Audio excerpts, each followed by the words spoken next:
everyone, it's Julia, and I have today a boxed cornered zippered pouch. This is the first time I've ever made a box cornered pouch, and I picked this Bigz Die up. This is a Sizzix Bigz Die, and I picked it up on sale. They had a sale, I believe this was Veterans Day, and I got a good price on it, and so I thought I would give it a try. I am using Roclon fabric here. This is a drapery lining fabric. It's a blackout fabric, and it works really well with my jelly plate and doing some painting on it.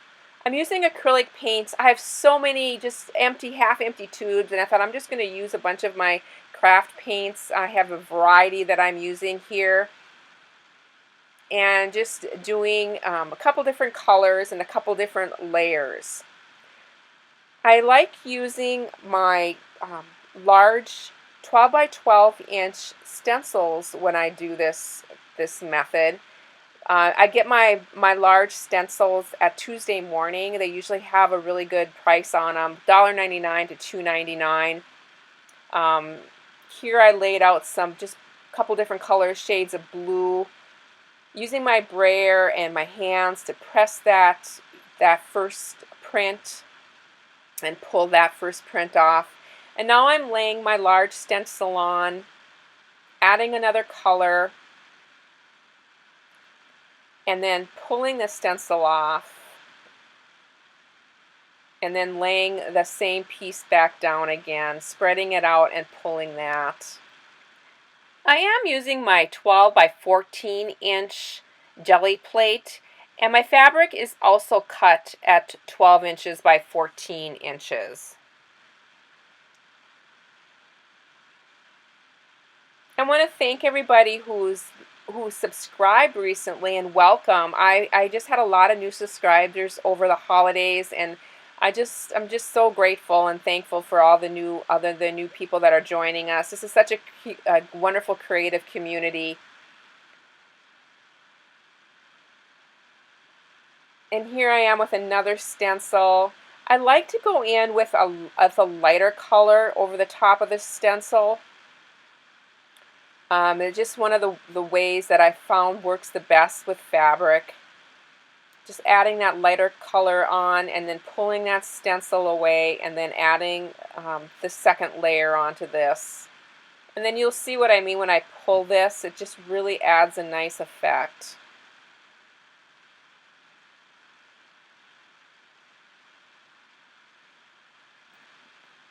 And I did 20 of these. I got a little carried away, but I thought I'm going to make use of this new die. And I put a lot of these in my Etsy store, so you can check that out. I'll have some pictures at the end as well.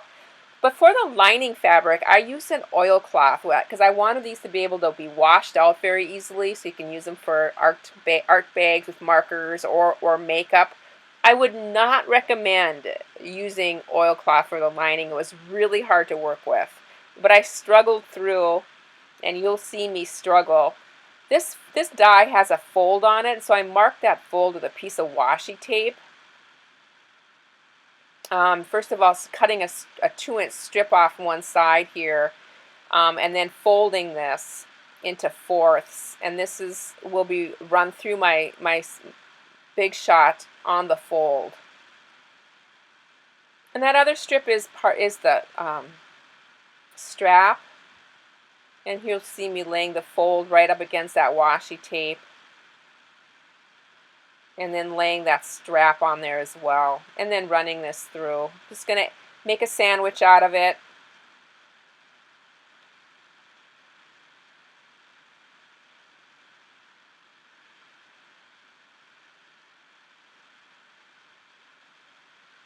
Now I have 2 layers of the outer. And then I'll only use one piece for the strap, and the other piece I'll be doing some stamping on. And then I also run out with the oilcloth. So I have 2 pieces of the oilcloth and 2 pieces of the outer. And I'm going to be using the stamp, the Donna Downey stamp, and this is the inspirational words. And I believe this is the word inspire on here. Again, I'll link that down below as well. I love this stamp set. I use it a lot. And I'm using waterproof ink here.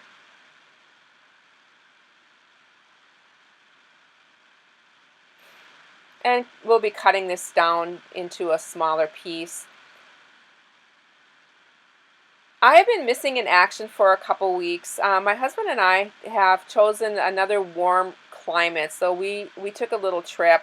We'll be here for 2 months, and I'll share in another video where we are and a little bit about the area. We're having a really wonderful time, and like I said, we just got out of the cold and the snow and just enjoying our retirement a little bit. And there's the word, and this will be added to the front of the bag. And I'm going to just be putting temporarily just using a little bit of fabric tack glue to put this into place. I do sew this down as well, but I want this down into place because I'm going to be doing some stamping over the top of it.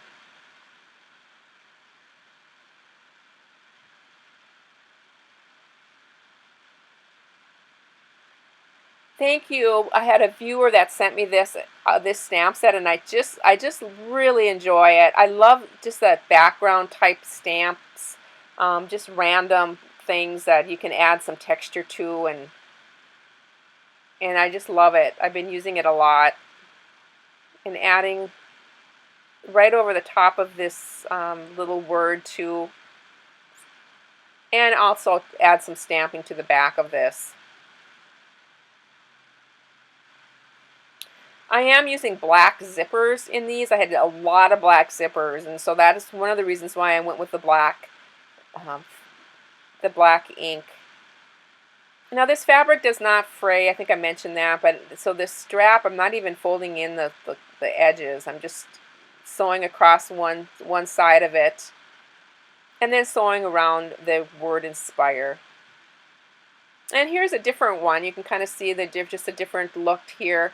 But adding the zipper now, it's really important on this pattern or this die to set the zipper in a quarter of an inch. I'm just using my Wonder Clips to keep that into place. And my zipper is a 12-inch zipper, so it goes off the edge on both directions here, both ends. And also when you start sewing, you start in a half an inch and you end a half an inch in. And that will make more sense in the next step when you're closing the ends to this boxed cornered pouch. I'm sewing right in the center of this tape, and so it's about a half-inch seam that I am taking, or a half inch away from the edge. Now adding the lining, and I'm just enclosing that zipper, so that zipper is in the middle. My lining and my outer fabric is sandwiching that zipper. And we'll be stitching right on the same line, making sure I set it in at that half inch and stop a half inch. And now adding also just a line of top stitching. Again, stopping that half inch in. Now doing the same thing with the other side of the zipper, and basically this is what you end up with. You want to open up that zipper for this next part, and I'm going to be sewing across the bottom of the outer fabric. And the lining fabric, I will be leaving an opening. And I'm going to mark that opening because I really have a tendency to forget this. And so I'm just going to be marking that, and I'll be leaving it open between those marks. And doing a back stitch there just to keep it into place and doesn't pull out.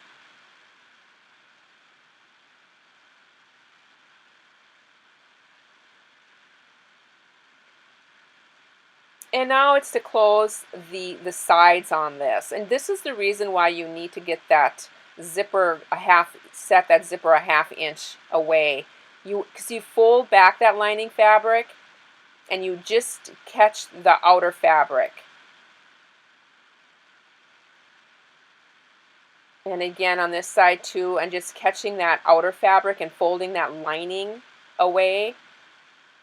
And then once that's done, then you fold back the outer fabric and just catch the lining fabric. And this is where that oilcloth, it's just very stiff to work with. What's really great about it though is I did not have to do any stabilizers. I did not have to put any interfacing and anything, and this really stands up on its own. These little pouches are very sturdy. My sides are sewn now, and now it's time to get the corners done. And there is 8 corners. There's 4 on each side.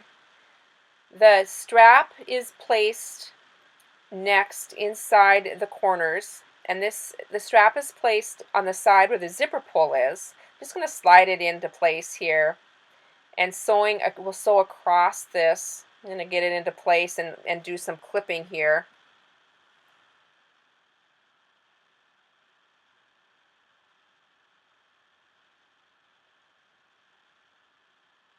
And then just getting that strap, making sure it's not twisted, and bringing it through, and we'll pin the other side right in the center here. I just finger press these seams open, and then we'll clip those seams open. And then when I'm at my sewing machine, I'll just take my 1/4 inch seam allowance and just go right across these.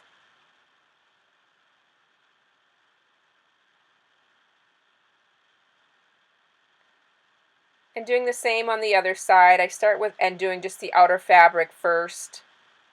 And again, there's 4 corners. And then there's 4 corners on this the lining fabric. And again, this is where it's just a little bit of a struggle to get that stiff fabric.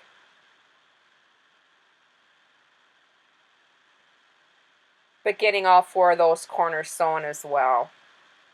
And now turning it, and this of course is the fun part, getting that all turned and getting those corners poked out.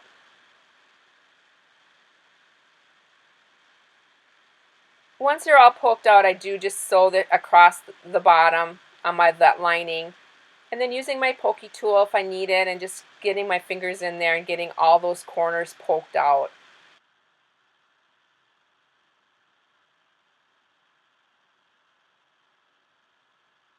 Getting the lining tucked in there again, and then just finger pressing those corners into place. And like I said, what's so wonderful about this fabric is that it just stands up on its own. I wanted to share my zipper pull that I'm creating for this. This is a piece of scrap. It's just off of the little bit left over from the strap. And I'm just cutting little strips, not all the way to the top. I'm leaving about a 1/4 inch at the top of this. I'm using my Holtz scissor here. It works really wonderful for this. And then also some fabric Tac Glue. And just rolling this up. And you're going to be using a Wonder Clip just to keep this into place until that glue dries. And then I'm going to use my crocodile with the 1/8 inch hole and just punching a hole through this using a bulb pin. And then I decided to add a button. You can add beads or whatever you have. So I have a button and a little tassel on this. And that can go right through the zipper pull.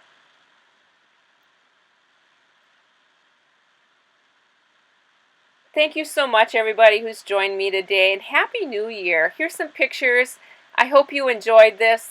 Let's have a creative year. Bye for now.